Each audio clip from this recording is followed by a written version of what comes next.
Sekarang waktunya Bapak dan Ibu Kepala Sekolah menyimak langkah-langkah pelaksanaan pengelolaan kinerja. Berikut langkah-langkahnya. Pertama, rincian penilaian kerja.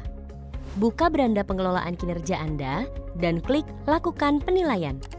Klik Cek Daftar Guru dan pilih nama guru yang ingin Anda nilai. Anda bisa memeriksa kelengkapan dokumen serta rincian rencana observasinya. Silahkan berdiskusi langsung dengan guru terkait untuk menyepakati rencana observasi ini. Kedua, rubrik observasi kelas.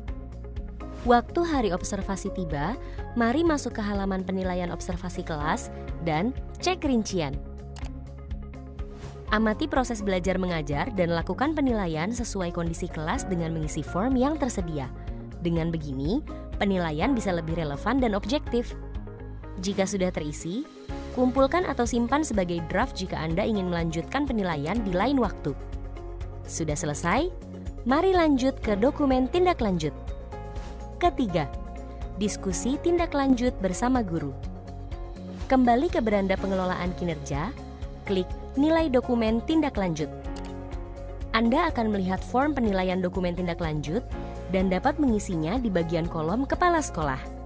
Pastikan Anda berdiskusi dengan guru agar guru bisa memberikan tanggapannya dan form yang diisi menjadi kesepakatan bersama. Mari cek ulang. Jika sudah yakin, silakan kumpulkan. Keempat, refleksi tindak lanjut. Anda bisa masuk ke bagian tindak lanjut observasi. Di sini, Anda perlu memantau progres tindak lanjut guru dan menilai dokumen refleksi tindak lanjutnya. Jangan lupa berdiskusi dengan guru mengenai refleksinya ya, agar bisa menyepakati peningkatan. Jika sudah, silakan klik Nilai Dokumen Refleksi Tindak Lanjut. Kelima dan terakhir, pengumpulan dokumen KOSP dan kehadiran kelas di satuan pendidikan.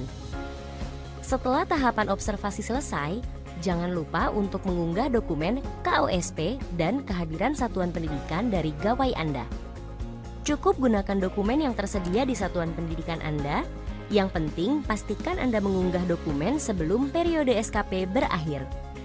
Jika sudah semua, selamat! Akhirnya, pelaksanaan pengelolaan kinerja untuk Bapak dan Ibu Kepala Sekolah selesai. Itu dia langkah-langkah perencanaan dan pelaksanaan pengelolaan kinerja di PMM. Nantikan juga video tutorial selanjutnya yang berfokus pada tahap penilaian.